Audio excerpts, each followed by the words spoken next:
All right, first of all, I'd like to thank the Gerontology program for the opportunity to come and talk to you today about what I think is really exciting research that's occurring in our laboratory here at BYU. And I'd like to thank them for the support that they've given the research. It was very generous, and thank you. So let me see if this will go here. So in our laboratory, we're very interested in skeletal muscle, and I think skeletal muscle is such an interesting and unique tissue, and not only that, but it's phenomenally important in health, in maintaining a healthful state. So skeletal muscle plays an important role in so many different things. So of course in movement, in regulating temperature, in breathing, respiration, and of course it's essential in terms of metabolism and regulating our metabolism. So maintenance of our muscle mass is absolutely critical and paramount to healthy function throughout our life, such that losses associated with aging or disease, and aging is what I'll specifically be talking about tonight, is associated with increased morbidity and mortality. So aging associated muscle loss is a term, there's a term for it that we call sarcopenia. Okay, so sarcopenia is the loss of skeletal muscle mass and function, I might add, and that's an important distinction, with aging. And so this schematic here shows the accumulation, so the accrual and the loss of muscle mass over a lifetime. So we tend to accumulate the majority of our muscle mass as we go through adolescence and our early 20s, and that accrual increase. So we sort of increase that muscle mass up until our late 20s and 30s, where we have this nice plateau of muscle.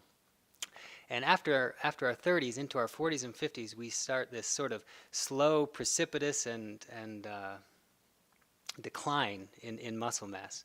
And I think those of us that are over 30 might be able to appreciate this. And so we slowly start to lose our muscle mass, and then the muscle mass loss starts to become accelerated as we get into advanced age. So this would be 70s and 80s, that the muscle mass loss starts to accelerate. So sarcopenia, this loss of muscle mass with aging, is a significant clinical problem. Okay, so it leads to frailty, okay, loss of function, independence, decreased quality of life, and can lead to untimely mortality. And it's a clinical problem that is oftentimes not very well addressed and not very well treated. And so in our laboratory, we're interested in not only the mechanisms that are responsible for this loss in muscle mass, this sarcopenia, but we're also interested in finding effective interventions to try to help maintain muscle mass through aging. And of course, the most effective intervention, and the only one that, where there's been clinical trials to show effectiveness, is of course exercise. And I think Dr. Clark would be a good, shining example of how exercise not only helps you maintain your muscle mass, but also improves your quality of life. And so we have several studies ongoing in our laboratory to try to optimize exercise paradigms in older individuals to try to help maintain a healthy muscle mass. Unfortunately, I don't have time to talk to you about those studies today, and I'm going to tell you a little bit about another area of intervention that we've become recently interested in the last year, and that I think has some significant value for treatment of sarcopenia, and that's pharmacological intervention. So certainly I think there's some value for pharmacological intervention because, as you see, even with exercise, as we age, we still tend to lose our muscle mass. So there may be some added benefits for pharmacological treatment in the ability of it to help us maintain our muscle mass through aging. So to introduce the idea of where we want to go with this research, I need to introduce to you a protein. So this protein is called myostatin. So myostatin is an important protein in muscle.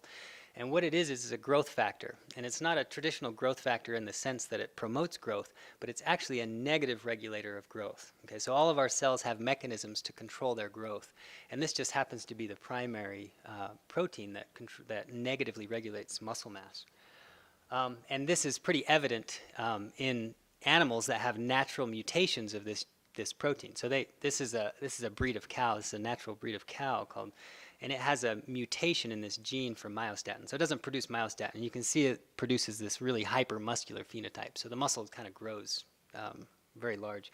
And of course, you can generate mice, so you can engineer mice that lack the myostatin gene, and they're very hypermuscular, of course. And interestingly, about 10 years ago, there was a case study published on an infant that was born. And this infant, as you can see, has a pretty hypermuscular phenotype. And it was found that this infant also had a natural mutation in myostatin, which led to this increase in muscle mass.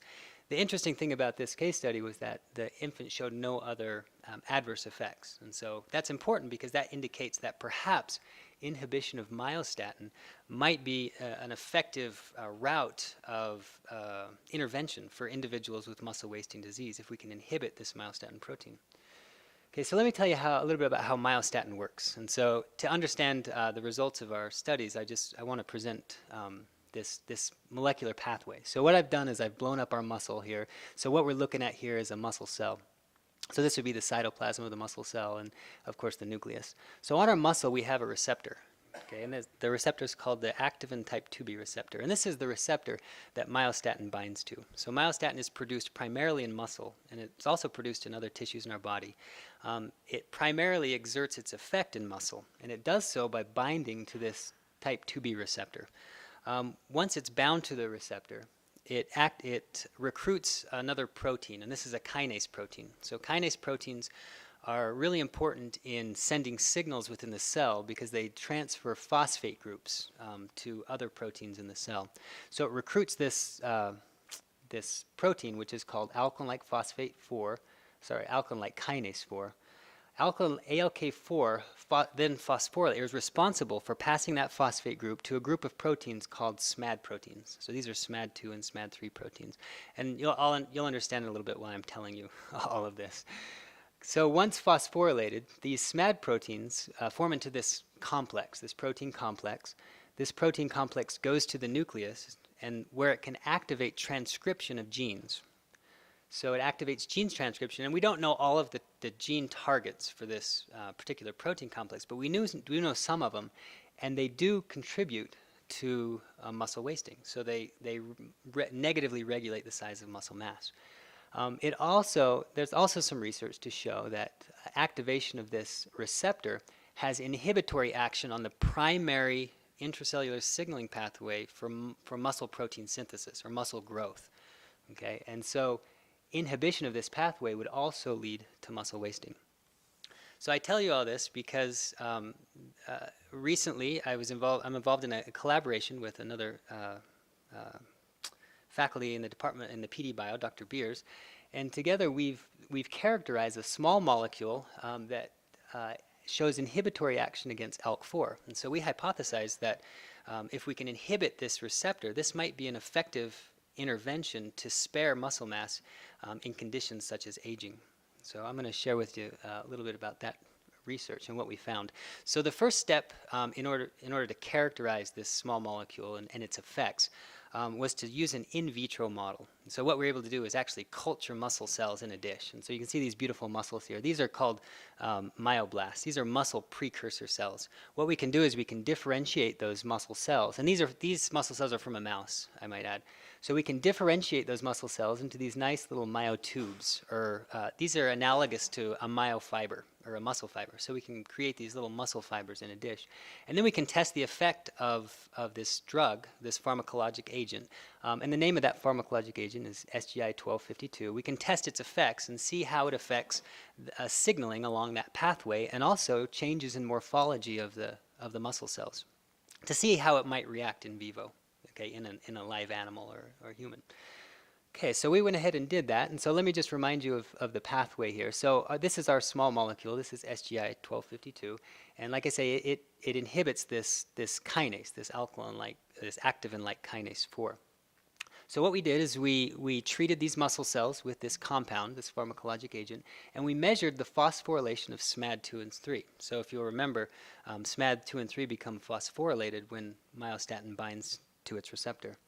And so what we found, these are the results. So over here we have phosphorylated SMAD2, and on the x-axis we have SGI. So this is differing increasing concentrations of the drug. And what we see is a nice dose response. In other words, we're inhibiting the phosphorylation of SMAD2, and the same for SMAD3. So we see a nice dose response of our drug, indicating that, in fact, the drug is inhibiting this specific pathway. Okay, we also, and I might mention that these were, this was done in mouse myoblasts or mouse muscle cells. So we were also interested to see if if it had the same effect on human muscle cells. So we cultured human muscle cells. We took a muscle biopsy and isolated the cells, and we cultured those cells. And let me just orient you to the graph. Here's our SMAD2 and SMAD3 proteins. So what you see in the black bar, this is the control. So these are untreated cells. So there's some basal level of SMAD signaling in these cells. When we treat with 1 micromolar of our drug, the SGI-1252, we can decrease that signal. When we treat with myostatin, so remember myostatin is our agonist to that receptor, we get a huge increase in SMAD signaling. And then when we co-treat with the drug, we can bring that right back down. So once again, indicating that this drug is effective at inhibiting this particular signaling pathway. Okay, so the last thing we were interested in doing is characterizing the morphology of these cells. So we expected that treatment of the drug would, one, increase the size of the muscle fibers. And size is regulated by two things. It's regulated by growth or protein synthesis, and it's also regulated by differentiation events. So the effectiveness of precursor cells in differentiating. And that's what you show. That's what I'm showing right here. So this is a muscle precursor cell fusing to a muscle fiber here, and this is a differentiation event. And this is really important in regulating how a muscle grows. And of course, myostatin inhibits that process. And so we expected then that the drug would then promote greater differentiation. And so that's what you see here. So this is the control condition, or untreated. And all those blue dots you see are cells. Those are all muscle precursor cells. And those green tube-like structures, those are our muscle fibers. So we induced differentiation over 3 days, and you can see that not very many of them differentiated into muscle fibers. However, when we treated with the drug, we saw a really good response. So in other words, those cells wanted to fuse together and create muscle fibers. And that's indicated here, it's quantified here as what we call a differentiation index. And then the last thing we were interested in is how the drug might promote growth of the muscle cells. So what we did is we differentiated the cells, and you can see the nice pretty green myotube structures. And then we treated, once differentiated, we treated them for 2 days with this drug, SGI-1252. And what you can see in the pictures, it's pretty obvious that the muscles grow quite big, so they hypertrophy. Okay, so they grow. And that's quantified here. We measured the diameter of these individual myotubes, and we also measured the total area of those tubes, showing a pretty robust growth response.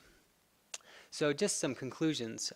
This drug, SGI-1252, inhibits, it was pretty effective at inhibiting SMAD signaling, which is signaling downstream of that myostatin protein. I didn't talk about this, but we didn't see any effects on the other signaling pathway, the protein synthesis pathway. And it enhances myotube growth and differentiation, and presumably due to its effects on that receptor, the myostatin receptor. And then lastly, we're pretty excited about this because we think we have an interesting pharmacological agent and something that's pretty exciting that could be used as an effective treatment for muscle wasting associated with aging. And we think that in conjunction with an exercise program, this might be very effective at helping to preserve muscle mass through the aging process.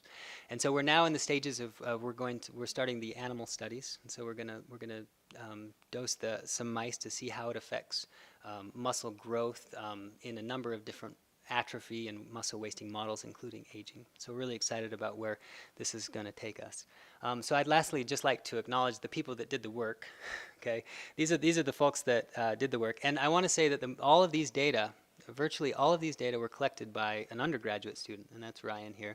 So Ryan did the majority of the work, and he'll be standing by the poster out here. So go tell him that what a great job he did, and I appreciate them. And these are the other individuals that work with me in my lab. It's primarily driven by undergraduate work. So thank you very much. Well, I'd like to thank everybody for being here, and I'm especially grateful to the Gerontology program who's been able to fund this research, and also for all of you who have been benefactors to the program as well. It's been a real pleasure, and it's been a real great journey this past year to be able to do this research. And I'm going to show you some of this research that we've been doing, and my student Rajan Adhikari has a poster, and he'll be showing some of that research as well. So what was interesting about this research is last year, or actually a few years ago, I started some of this at UCLA. And we were really interested in trying to find an imaging biomarker for Alzheimer's disease.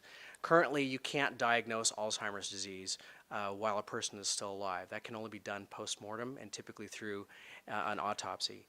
So finding an imaging, magnetic resonance imaging biomarker to be able to diagnose somebody and provide a prognosis for someone's progression of the disease is extraordinarily important. So when we started along this path, we thought, well, let's find out what things we can see in an MRI and how that relates to the pathology in Alzheimer's disease. So we started by looking at iron, because iron can be seen really well in a magnetic resonance image. And we found that it is actually highly correlated with some of the pathology in Alzheimer's disease. So let me show you a normal brain.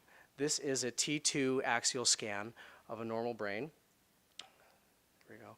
So as you can see here, the brain structure is very well intact. There's not a lot of spaces in the sulci. The gyri are well formed. This happens to be a section through lower part of the brain. We have some of the deeper gray structures. And then I'm going to toggle back and forth between this picture and the next picture. And in the next picture, I'm going to show you a brain of a 56-year-old person who died with Alzheimer's disease, and she had an early onset of the disease. And this picture here corresponds with the middle panel here. And so in this Alzheimer's disease brain, this is the same picture. You can see massive amounts of frontal lobe loss. And you can see that here in a section that is slightly higher in plane, and then this is a little bit lower from the middle plane. What this also shows is our imaging attempts at iron. And at the blue arrows, the tip of the blue arrows, we have massive amounts of iron in the regions of the brain where there are lots of hemosiderin deposits. And this protein co-localizes with iron typically after death. But then we have some areas of the brain that are highlighted by these red arrows that are areas of the brain that typically will accumulate iron in the physiological sense and during the lifetime. And so we thought, well, let's discount these buildups of iron, but what about these buildups of iron? Are they related to Alzheimer's pathology in some way? This figure shows a histological section through the hippocampus, which is a part of the brain that's responsible for forming memories and consolidating those memories from short-term into long-term. And on the top image, this is through the Ammon's horn of the hippocampus, and you can see in this blow-up picture these brown spots, and these correspond to amyloid beta plaque formations, which amyloid beta is a pathological hallmark of the development of Alzheimer's disease. In this image, it's taken from the same area of the hippocampus, and this is a serial section. But in this section, we're staining for tau proteins, hyperphosphorylated tau. So this type of immunohistochemistry also uses a brown contrast, a brown stain. And so you can see all these different types of tau tangles in the brain. So these are the two main things that are happening in the brain in Alzheimer's disease.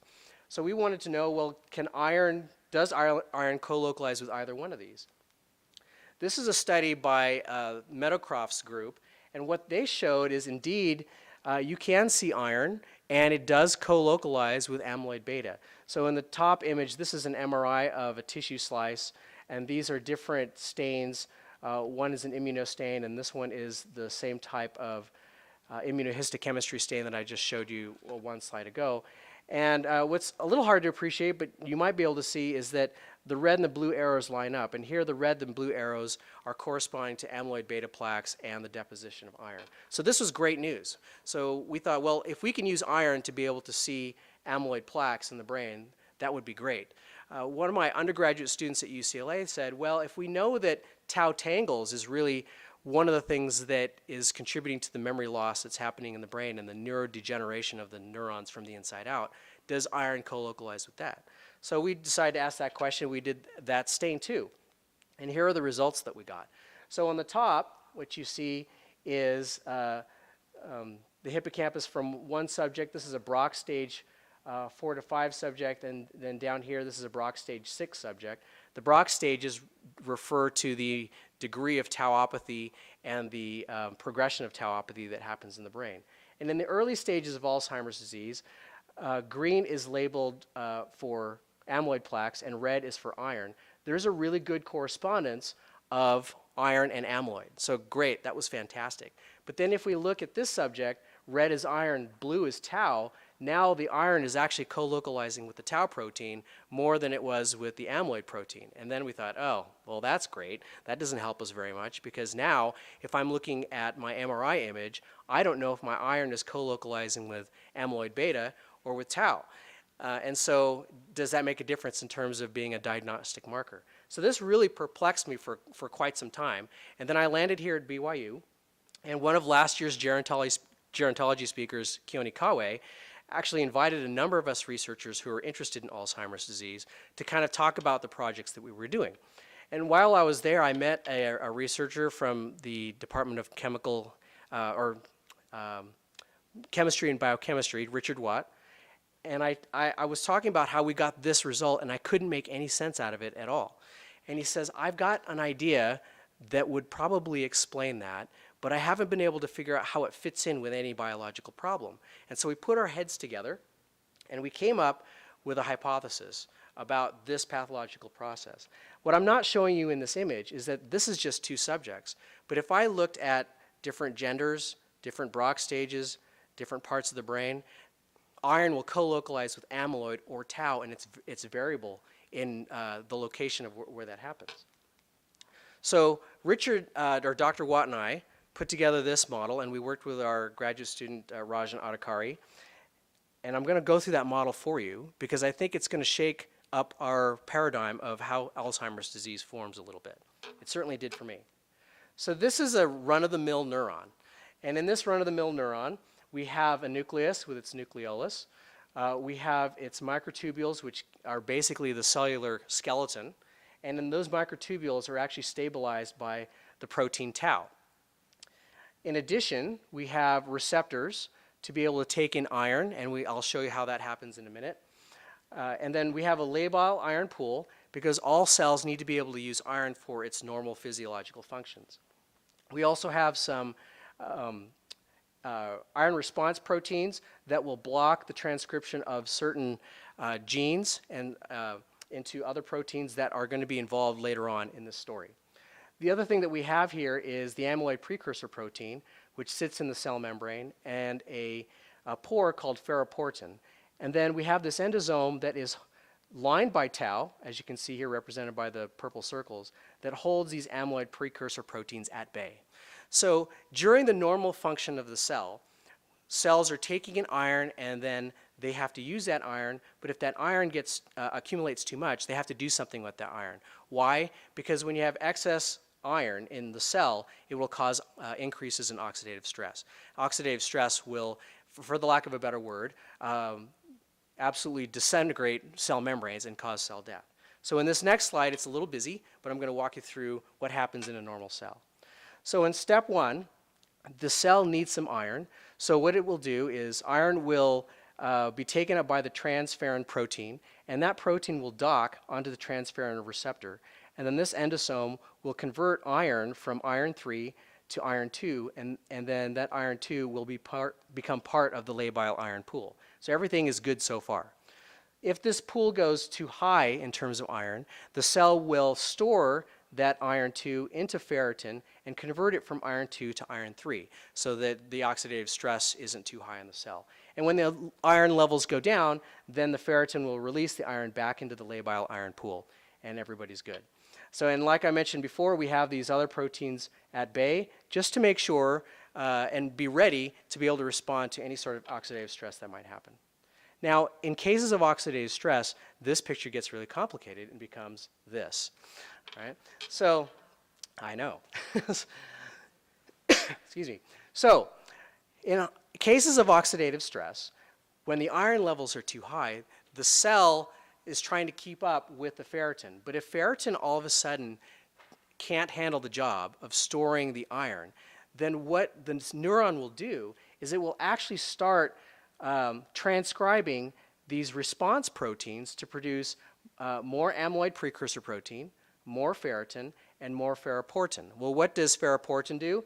It puts pores into the neuron so that it can shuttle out iron outside of the cell. What does amyloid precursor protein do? Well, this has always been looked at as the bad guy in Alzheimer's disease. And so what we're proposing here is that amyloid precursor protein becomes upregulated and will form amyloid plaques. And here's the wonderful thing that Meadowcroft's study showed us, is that amyloid plaques take up iron. So what's happening, we think, is that the cell is actually kicking out the iron, letting it be held up by the amyloid plaques until it can get its oxidative stress levels back to normal, and the ferritin can come back, its function can go back to normal. So then the iron gets released from the amyloid and will come back into the cell when the conditions are fine. And then what happens to the plaques? Well, we know that amyloid plaques are toxic as well. So the microglia, which aren't shown here, they're basically the garbage men of the brain. They come along and they clean this up and everybody's happy. But what happens when iron keeps getting shuttled out of the cell and the oxidative stress levels never really go back down? Well, as it turns out, at high levels of iron in the cell, tau becomes not only phosphorylated to handle this mechanism to increase the amount of amyloid precursor protein, but it becomes hyperphosphorylated and starts forming tangles. And guess what? Hyperphosphorylated tau tangles take up iron. And so iron will actually be stored also in the cell in these tau tangles. And by the time the cell gets to this point, it's pretty much an induced coma. The cell is doing everything it can to be able to minimize its oxidative stress and is using all these proteins at its disposal to be able to do that. But by this time, the cell is doomed. And so that's why you saw in the previous pictures, we saw the deposition of amyloid plaques first, and then the deposition of tau tangles, and the iron would co-localize with the amyloid first and then with the tau. Well, we also believe that, and there's been a number of reports about how this process might start. We know that homocysteine, which is present in high protein diets, will actually induce oxidative stress. And so at this step, at step 11, I'm going to interject in this pathway again. Homocysteine will take up iron and will prevent it from being stored into ferritin. And when that happens, now you have tons of iron bound to homocysteine, and the cell can't do anything about it. And so now the cell goes through this process and will eventually die in these oxidative stress situations. So we're really excited about that, and we're going to test that with some diet experiments in a mouse model starting this summer. And what we're going to do is we're going to actually take transgenic mice and normal mice. So the transgenic mice are going to be programmed genetically to be able to produce too much amyloid or too much tau or both.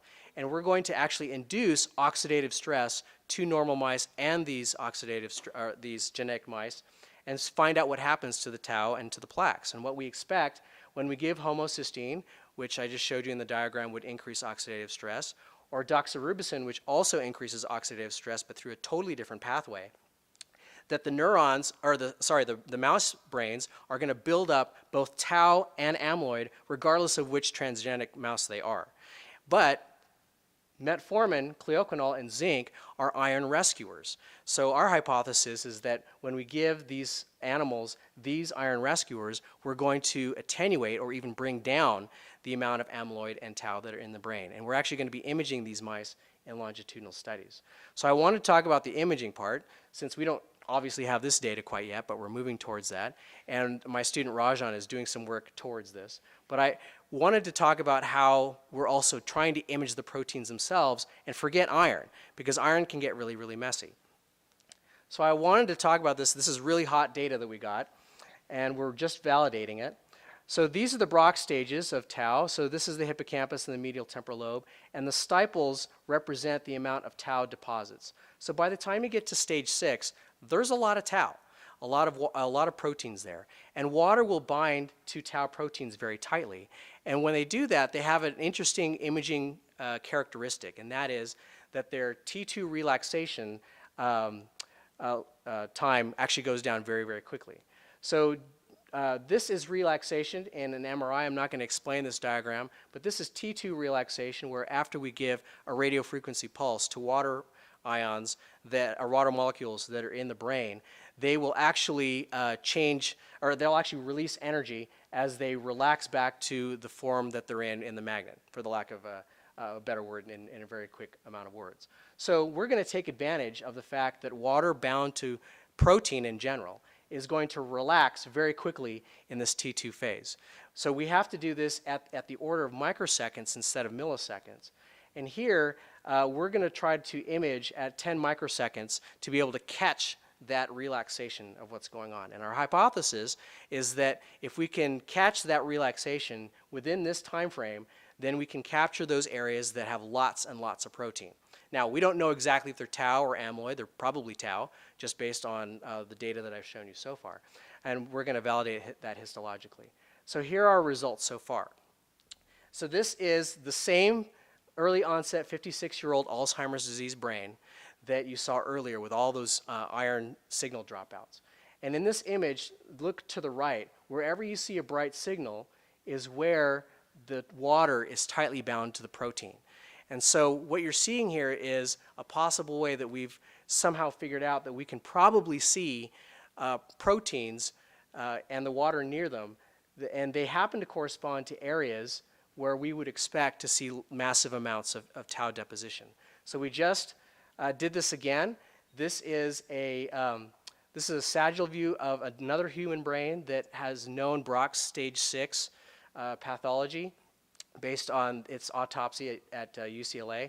This is a T2 star image where it's showing all this iron. So as you can see, we just get this big black region, and we really can't tell much about it because the iron is causing so much signal loss. But if we use this, what's called 3D cones or ultra-short echo imaging, we can see exactly on the medial temporal lobe where those tau proteins are going to be involved. And I created a scene. I don't know if I can play it with this. Is there a way to play on here with this thing? Maybe not. No. Okay, that's all right. Oh, it's playing on its own. Look at that. It's magic. So this is a CNA showing the rotation of our brain volume. And all these bright spots are where we expect there to be massive amounts of tau protein accumulating in the brain. And so what I'm showing you here is possibly, if we can validate this, the first time that we can image Alzheimer's disease in a brain without having to do the histology first. So it's very exciting work, and none of this would have been able to be possible without the the generosity of your generation. So with that, I want to acknowledge the students who worked in my lab, Dr. Watt's lab, and Dr. Bangerter's lab. I also want to acknowledge the McGinty Family Foundation and certainly the Gerontology program for being able to fund this work. Dr. David Morton and Dr. Wayne Lambert at the University of Utah School of Medicine and the University of West Virginia School of Medicine, who've been collaborating with us on this project.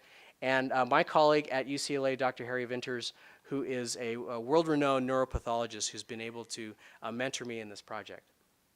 Thank you.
That was wonderful. I'm Patty Rayburn. I'm the Dean in the College of Nursing. Personally, when I think about music, and we talked for a few minutes before, I don't have a lot of music talent, but I really do appreciate it. But as a nurse, I've seen how music can make a huge difference to many, many people, and I'm sure those that in the different care centers have really appreciated your work. Thank you. I wanted to introduce to you Dr. Patricia Grady tonight. She earned her undergraduate degree from Georgetown University in Washington, D.C., and then she went on to the University of Maryland and did a master's degree from the School of Nursing and then a doctorate in physiology from the School of Medicine. She was appointed director of the National Institute of Nursing Research in 1995. She's internationally recognized researcher on stroke with emphasis on arterial stenosis and cerebral ischemia. She was elected to the Institute of Medicine in 1999. She is a member of several scientific organizations. They're listed there on your program as well. She's a fellow in the American Heart Association Stroke Council. Then in 1988, she joined the National Institute of Health, and she was the extramural research program administrator in the National Institute of Neurological Disorders and Stroke. And then she went on and was appointed again and served with the Task Force on Medical Rehabilitation Research, which they established the first long-range research agenda in the field of medical rehabilitation research. In 1992, she became the assistant director, and then in 93 to 95, she was the deputy director and acting director, and served as a charter member of the NIH Warren Grant Magnuson Clinical Center Board of Governors. Now that is a lot to say, but before she joined the NIH, Dr. Grady held several academic positions and served concurrently on faculties at the University of Maryland School of Medicine and School of Nursing. Her scholarly work, she's authored and co-authored numerous articles and papers on hypertension, cerebral vascular permeability, vascular stress, and cerebral edema. She's been on the editorial board of the major stroke journals, and she speaks and lectures widely on various topics. She's had many awards. She was awarded the first award of the Centennial Achievement Medal from Georgetown University School of Nursing and Health Sciences. She was the inaugural Rosella M. Schlotfeld Distinguished Lecturer at the Francis Payne Bolton School of Nursing at Case Western Reserve University, the Excellence in Nursing Lecturer by the Council on Cardiovascular Nurses of the American Heart Association, the Second Century Award of Excellence in Healthcare from Columbia University School of Nursing, and 4 honorary doctoral degrees from the University of Maryland, the Medical University of South Carolina, Thomas Jefferson University, and the State University of New York Downstate Medical Center. We are delighted to have her with us and feel honored and privileged to have her here and to listen to her address tonight. Thank you.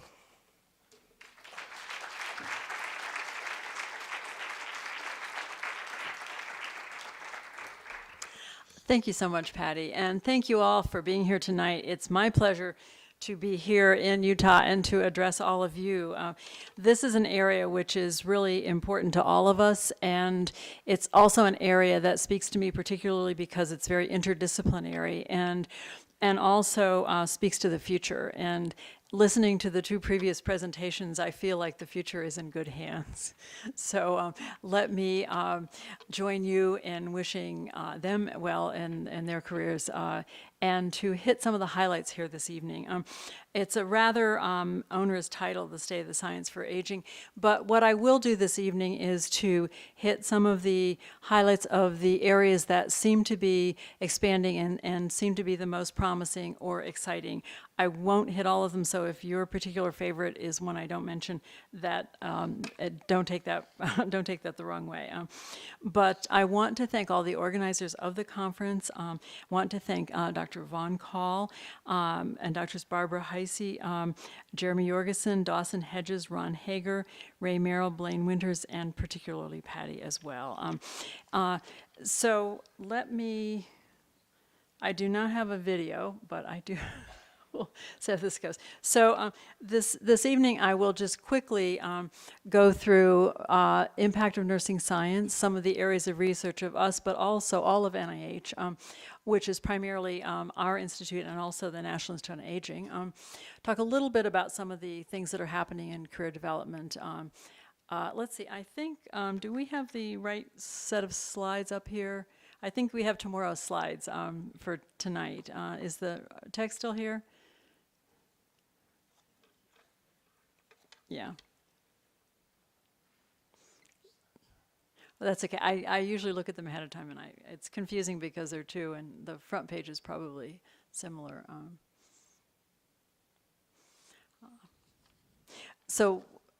Okay. Okay, one of the things that is unique about working with aging and the aging population is it's one of the few areas that's more or less disease agnostic in that we don't focus on a particular body part or a disease affecting a particular body part, but we do focus on the entire person and in fact, not just the individual, but their family as well as their friends and support systems. And so one of the things that started us on this journey this evening is that we did a review of the major non-pharmacological interventions in aging and looked at the impact of those and how that differed from some of the other basic science things that had been done. And so it really propelled us to look at some of the possibilities of what could happen. And this primarily addresses This wasn't a nursing journal. It was primarily a work from leading nurse researchers across the country.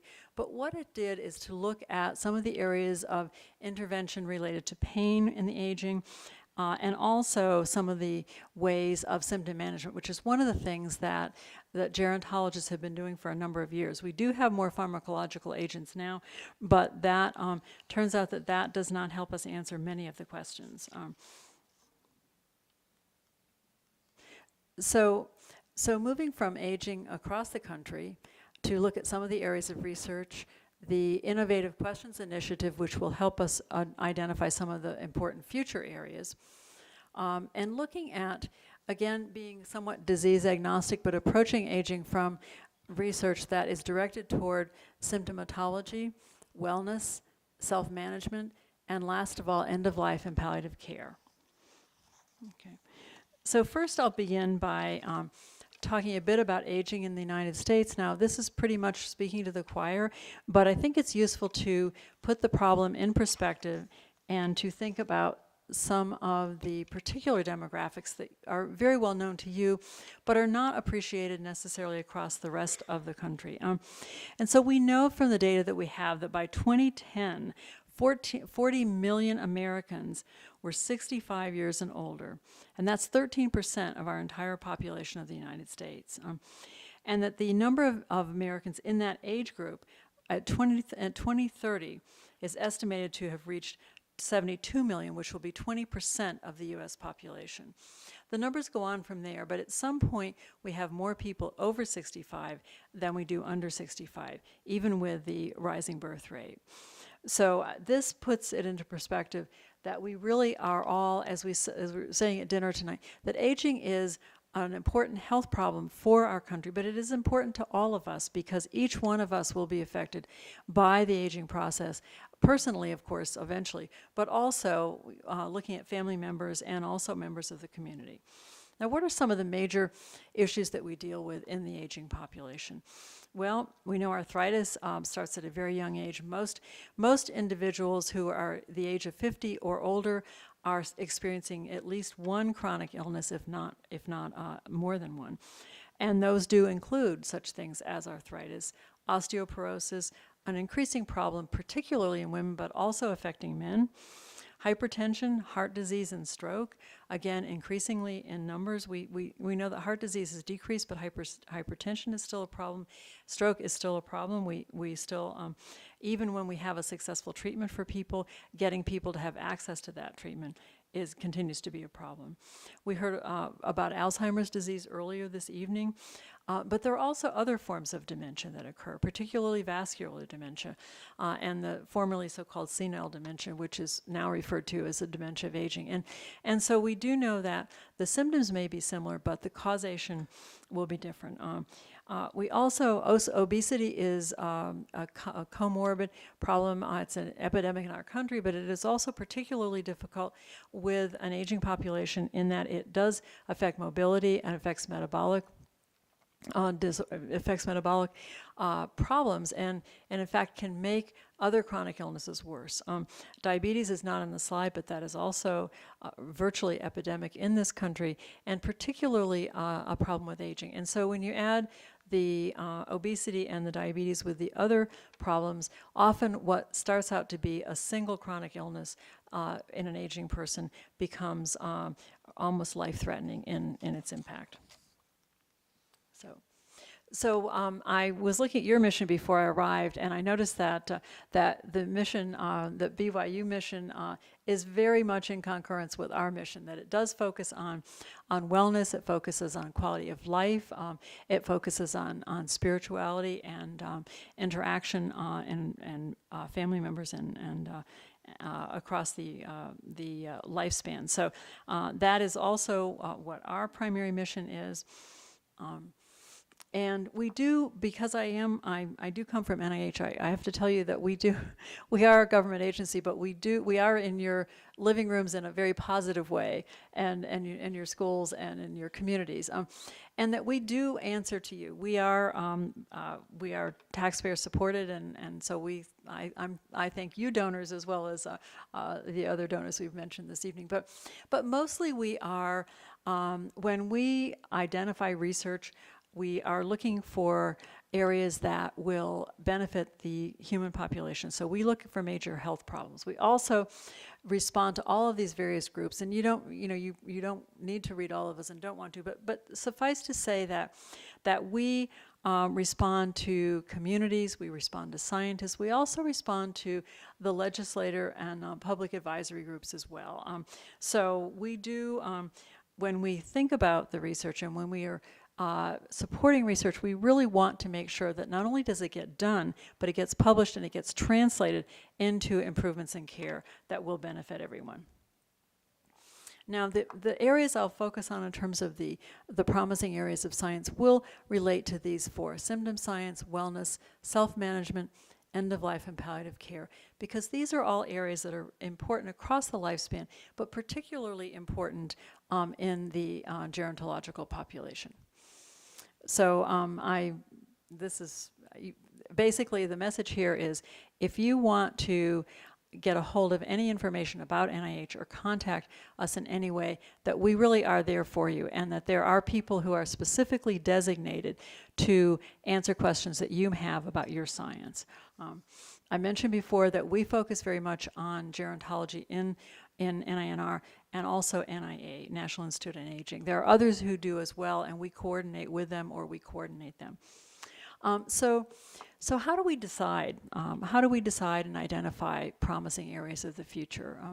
We've started a new approach to doing that, and we're calling this innovative questions approach. And what it is that we rely on experts in the scientific community to help to guide us, and how we're doing that most recently, the newest way is to bring groups to Washington. We always have done that, but bring groups of experts to Washington to say, what are the most important questions that you think that in your area that we should identify? In your area is gerontology. What are the most important questions to identify? And thinking ahead in 5 to 10 years, what should we be doing? Now, we understand everyone cannot come to Washington, so we also have an IQ website so that anyone, and that includes members of the community, members of other disciplines, can write in and to tell us what they think are the most important questions to study that will make a difference in their quality of life. So moving into some of the areas that are showing the most promise and in terms of areas of particularly symptom science, which helps to tell us what's the mechanism or what are the things that are causing these symptoms in the gerontological and aging population. And one of the indicators that is emerging across the board in several areas, but particularly in the area of aging, as something that is understudied and something that will have some clues for us, is the area of sleep. This particular study relates to sleep apnea, and as we know, in children, that's something that's life-threatening, but in adults, it tends to cause, among other things, oxidative stress, and also causes concurrent problems, and we think hastens the aging process if there is either lack of sleep or disordered sleep. And so one of the, and the studies of sleep apnea, which are beginning to give us some clues as to what we might be able to do to improve this situation, and potentially to be able to modify the aging process. So one of these, the particularly interesting and surprising findings is that there are gender differences. And we know that there are gender differences in a number of things, but it was not expected that there would be gender differences in sleep apnea. And it turns out that there are differences in patterns observed and also areas of the brain that appear to be different, different response in the sleep patterns for males and females. And so that's something that is still an early finding, but something that we do believe will point us in a direction of some intervention. Another area I mentioned arthritis, and we've heard a bit about musculoskeletal disorders. Recently, a study was done that identified the percent of population that has one or more artificial joints in our population, and across the whole age span, it is approaching roughly 20% when you put all of those together. And so we're looking at the pain that's associated with that. We're looking at what causes people to come for help. We're looking at some of the alterations in behavior that take place as a result of these injuries.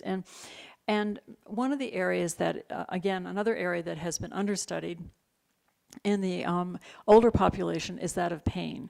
And we're just now beginning to realize that pain is underreported and under-identified in the elderly population. A lot of it has to do with, well, it's just part of aging. You know, you have aches and pains, and that's just normal. And it really turns out in exploration it really isn't, and the pain is often much more severe than people have reported. So we are paying much more attention to pain in the elderly, and you will notice that in some of the workshops that we've been having and the research that is beginning to emerge. But we also have noticed, the observation has been made in the studies that have been done, that pain is in certain parts of the elderly population that they do report less pain, and in fact, because of either weathering or resilience, perhaps do have less of a perception of pain. In some cases, it's because of neurological changes, but we do find that in the patients undergoing surgery for hip replacements and knee replacements, that the elderly tend to report less pain preoperatively and tend to report less pain postoperatively, and in fact, because of that, seem to recover in ways that we sometimes don't see in the young. So again, I think this is something which may give us some indications for the kind of lifestyle changes that we can introduce into the elder or can help them with. So yet another area that is beginning to get a lot of attention but not related to the elderly is that of opioid use. In fact, even the Surgeon General is weighing in on that now. But the scientists have already arrived there and are looking at how to better treat pain in the elderly, and also how to do it more effectively so that the use of opioids is employed when appropriate, but not overused, and that we are not holding back a medication that would be effective for people simply because we're worried about a problem that, if it's properly monitored, won't occur. That is the addiction. And also, and this is something which is being explored and studied in advanced illness as well. So one of the areas that we know, I mentioned vascular dementia before, but one of the things that is of particular danger in the elderly is the occurrence of falls and the occurrence of head injury. because we do know that the blood vessels over time become somewhat more fragile, more calcified, and so that this population tends to be more prone to subarachnoid hemorrhage or hemorrhages in the head if they occur. These can go on undetected for periods of time until they cause actual damage if it's a slow lead. And so one of the bodies of research that has been exploding more recently is that of genetics. And some of the areas related to, in particular, hemorrhages, there have been identified variations in the genetic codes and in the expression of a number of genes that may, in fact, affect or identify those who are at particular risk for this type of injury if they do experience falls or head injury of any particular part, any particular origin. So I mentioned glucose before as a particular, either as a primary disease or a comorbid influencing factor. And so there's a very strong association between blood glucose and cognitive function. And we know that acutely because of the symptoms of either high blood sugar or high insulin. But it turns out that when we look at this over time, it isn't surprising that people who have diabetes over a longer period of time may show more cognitive decline.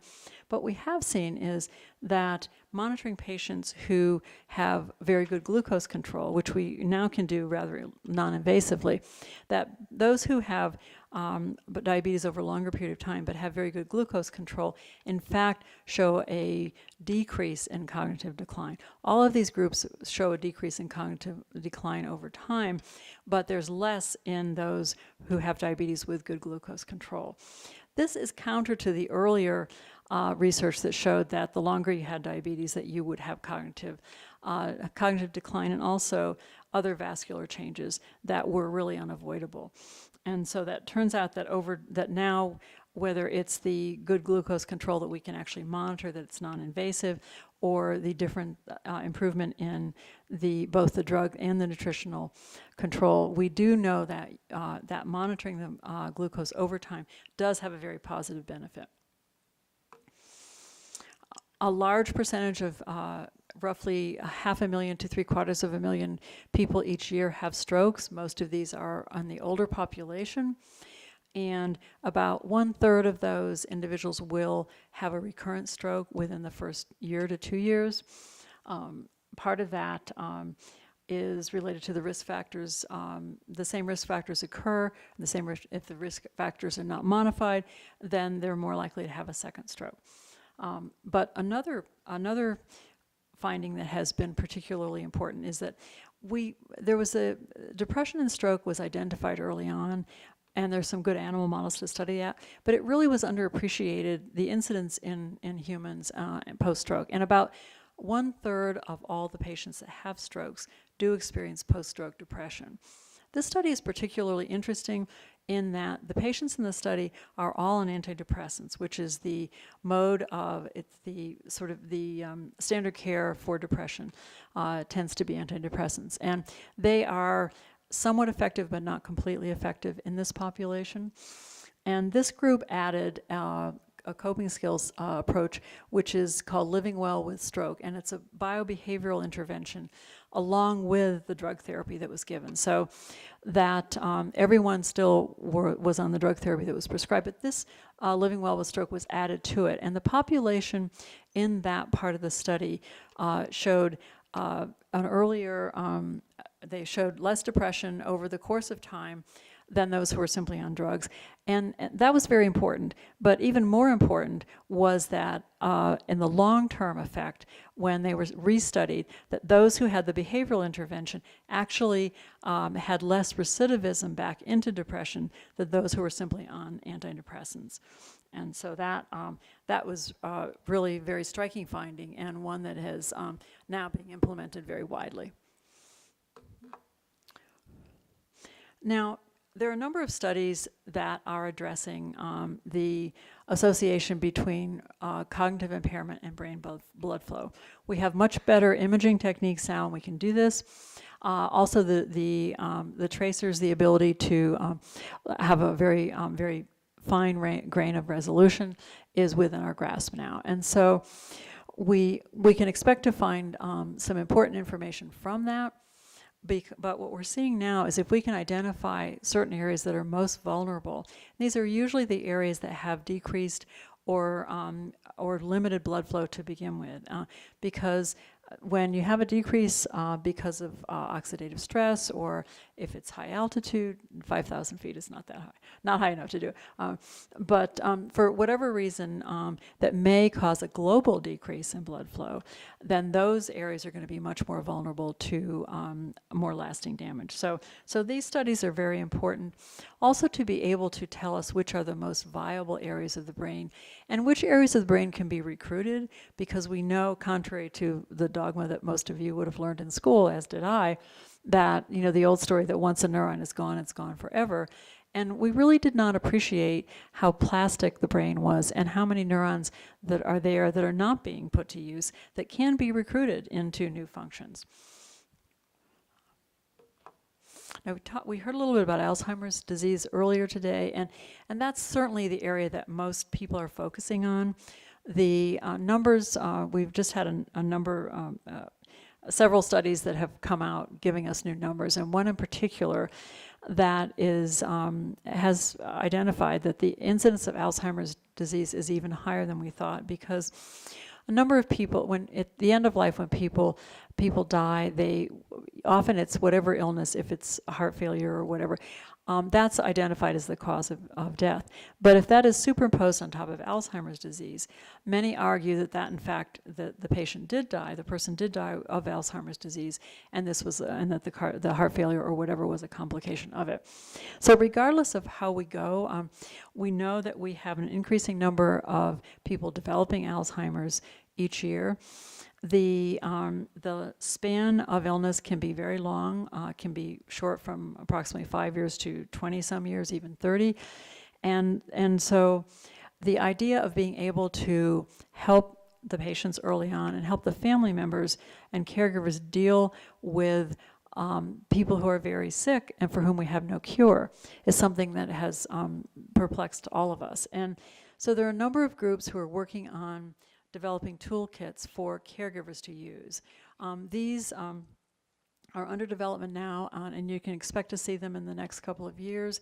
And they consist of ways to assess people, ways to help stimulate cognitive activity, ways to alter or modify behavioral responses. And so we're very enthusiastic about that, and hopeful that when these come out, that they will provide help for the caregivers so that the quality of life for not just the patients, but also the caregivers and families can be improved. So moving on to a lot of people who are, most of our aging population, in fact, despite chronic illnesses, tend to consider themselves quite well.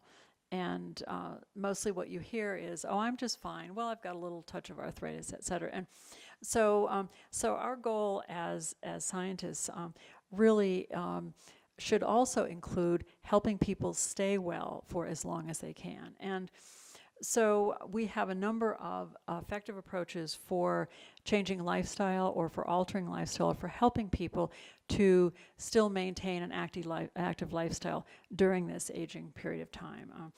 Now, one of these examples of this is particularly interesting in that it deals with the issue of obesity, physical activity, and older women who are in rural areas. And we know one of the, we were talking about access to care earlier, and one of the issues with people who are in rural areas, you know, we sometimes act as if everybody lives in a big city and they have access to all of these advantages. And there are a lot of advantages in the rural areas as well, but sometimes some of these programs that are for keeping people healthy and active and informational and education programs may not be as available in every single site.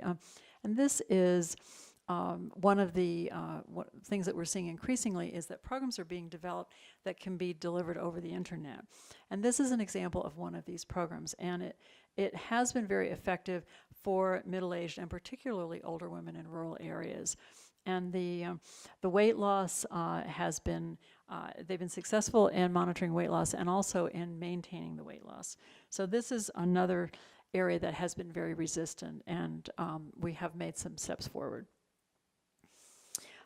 Another big area that is under development now, we're seeing, and with the technology and the advances of technology, we can expect that to grow and to develop even more, and that is the approach to aging in place, aging at home, staying well in your community. There are a number of different names for this, but there's several programs that have been tested and have been very successful. And this is one of these where most of these rely on some sort of sensing or some sort of monitoring of patients, which is voluntary participation.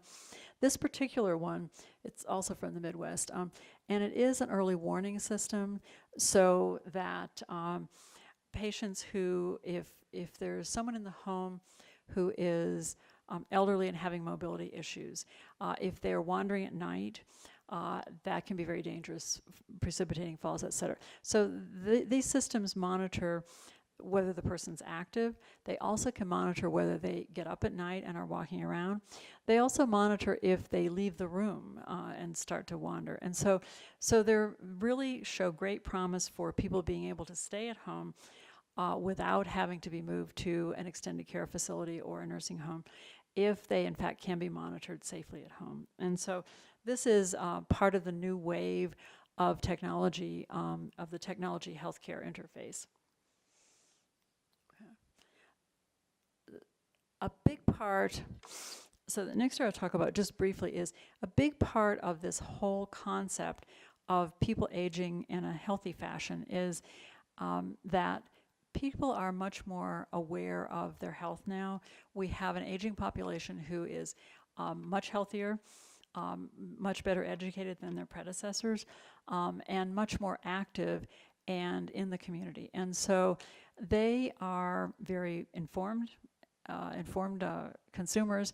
And so people are going, and then with the advent of the Affordable Care Act moving forward, the tenet of all of this is people want to participate in their own care and in their own lifestyles. And so the issue of self-management is going to be something that we're dealing with in our healthcare systems and in the communities as well. And so a number of pioneering studies have been done in those areas, introducing coping skills training for diabetic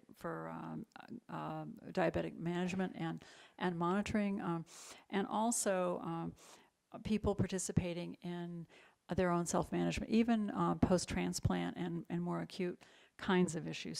So this is something that we're going to see more of and is a very positive trend moving forward. Another example of this is the testing out of a number of approaches for people to help maintain their own medication regimen and as well as other parts of their care. Now there are two particular studies along these lines I would mention, but let me just summarize them and say that they are really directed toward one of the major issues with the gerontological population is also the issue of polypharmacy, that many people are just taking a number of different drugs, some of which interact in ways that are helpful and some that interact in ways that can be dangerous. They also, the issue of taking them in the proper sequence, whether or not they take them with food, it's very complicated for the average person. And many of these, it's not helped by the fact that many of these pills actually look alike. So several experiments have been done with using different approaches for labeling medications and techniques for the patient to be able to manage them themselves. Turns out we have there were several studies that were done, and it's kind of interesting that the sort of low-tech approaches for medication, the kind of thing you would buy in the grocery store that lays out Monday, Tuesday, Wednesday, and similar ways, pretty straightforward.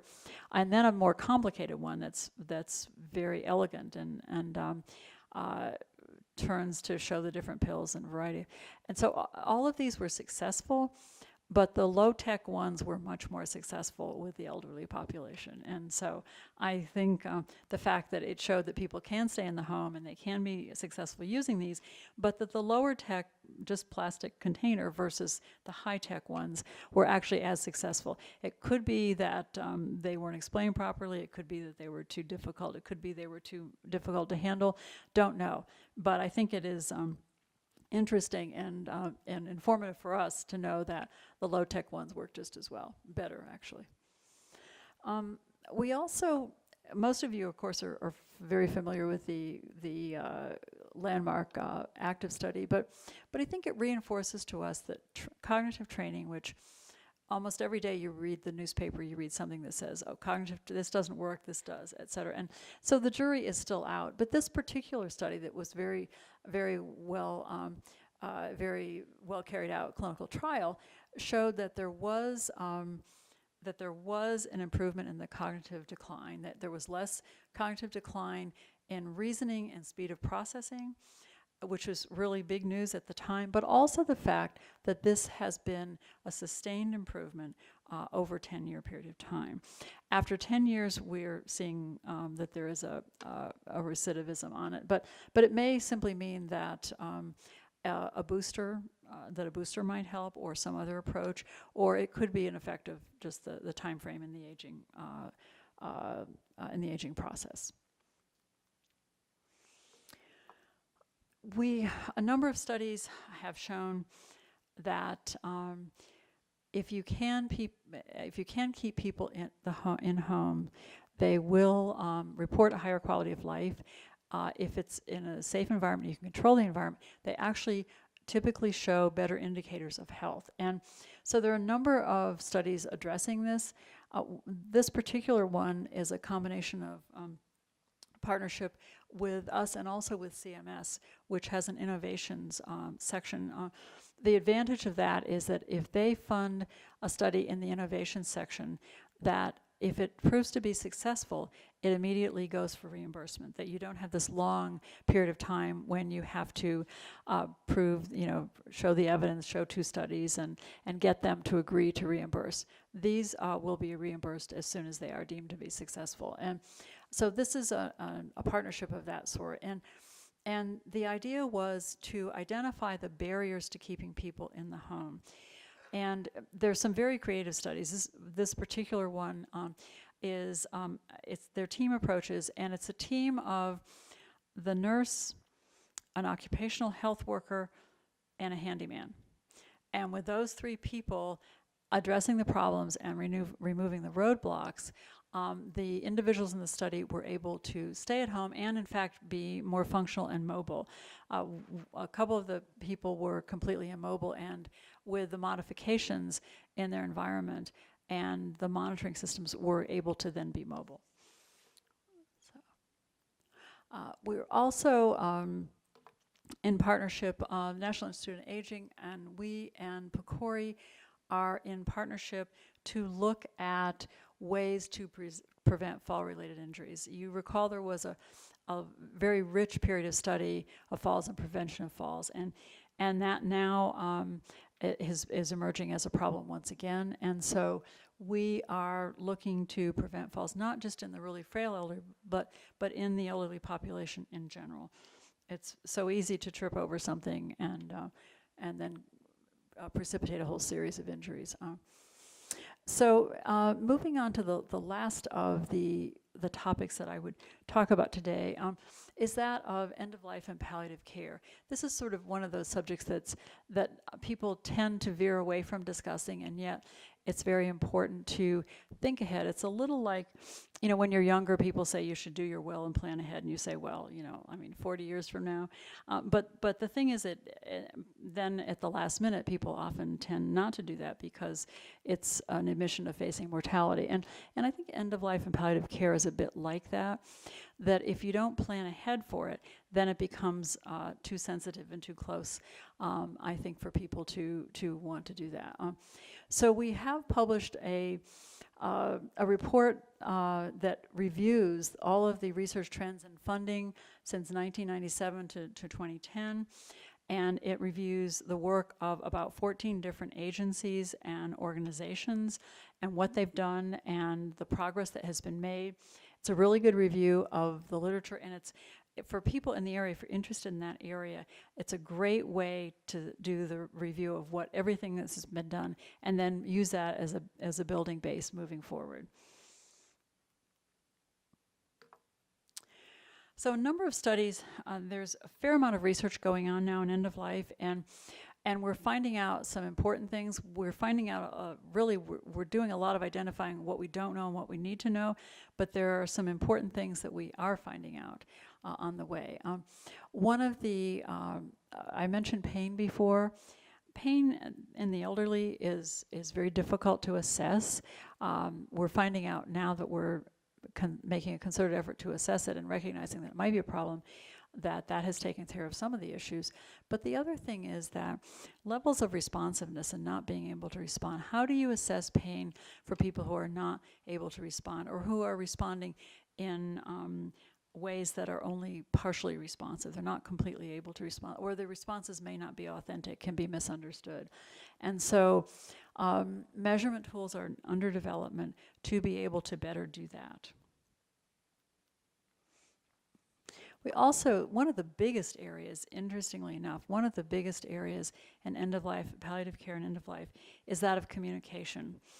The studies that have been carried out already show us that there are great discrepancies between what the patient says they want, what the family says the patient wants, and what the health care team thinks that the patient wants.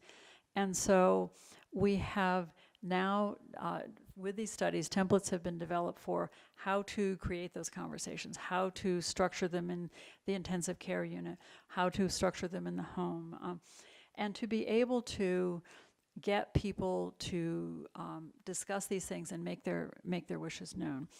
Also, there's been a fair amount of research in not only advanced directives, which we know about, the do not resuscitate serious advanced directives, but also in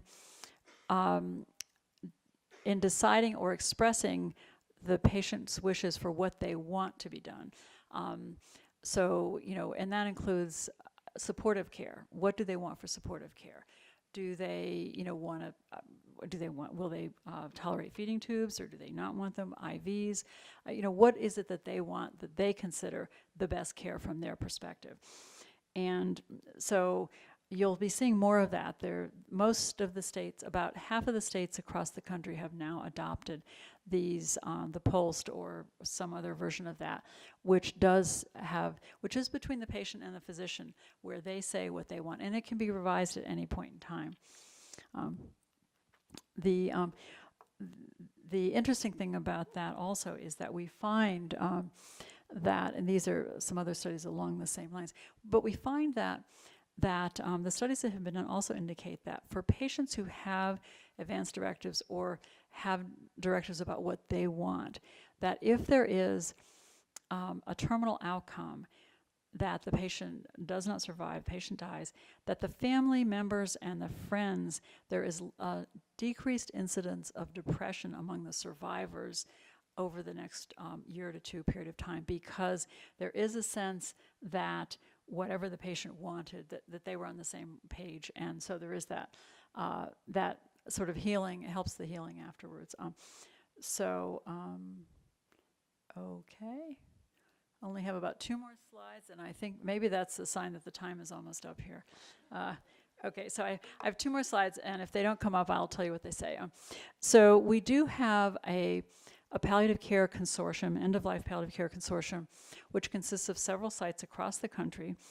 The idea being that they will use similar approaches and can consolidate that data, but also that it will provide an infrastructure for research to be done at those sites or using that infrastructure. And so a call for applications for research to be done using that infrastructure has gone out, and those applications will be due some mid-March. I think actually it's pretty soon. It's in about a week or two.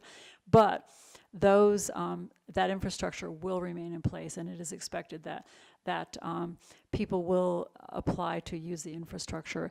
and to be able to do those studies. So the idea is that it will be easier to do the research in this area because the infrastructure has already been built. And with that, I will simply say, those are my last two slides. So I will simply end saying that this is a very exciting area. It is an area that's moving forward rapidly. It is an area in which there will be cures or at least breakthroughs in some of the areas for helping to cure the diseases that plague the elderly, helping to be able to prolong the period of time of wellness, and also to prolong just simply healthy aging, that people will live to older ages, and we may not all be doing races like Dr. Clark, but we will be in a much better place with a much higher quality of life. So thank you all for the work you do, and I'm right there cheering you on with everybody else. And it's a pleasure to be here, and I look forward to the rest of my trip here.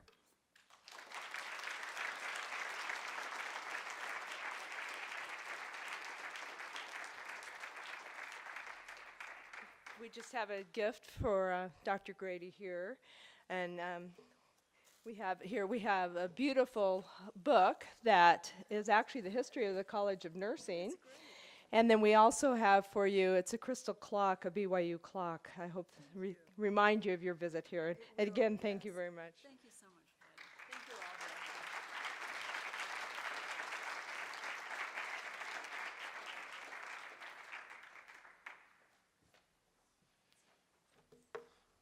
much. Well, I think you've seen tonight why I tell my aging class, aging is a growth industry. More people are getting older, and can you see tonight the range of possibilities of all the things that can be done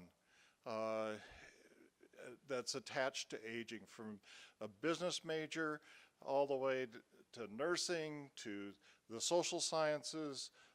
It involves everyone because our population is indeed aging. I thank the people who have presented tonight, and for you for coming.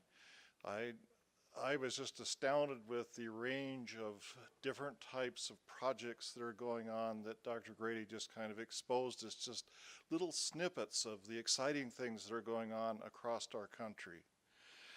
Dr. Grady will also be presenting tomorrow another presentation, The Role of Nursing Science in Health Research.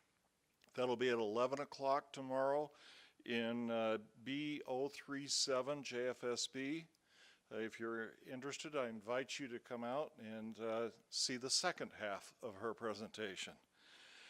In the hallway, we have some posters, as the other presenters have mentioned, of the research projects that the gerontology program has funded in some respects. I invite you to look at those posters, talk with the students who are there. One of the key things we try to do in the gerontology program is to involve students in quality research, because students are our future, and that's the best way to, I can't say any more than that. You'll also find refreshments in the hallway, which I'm sure will make all of us very happy. And to end, Brenda Yan, one of our scholarship recipients from the gerontology program, will provide the benediction for us. Thank you very much for coming.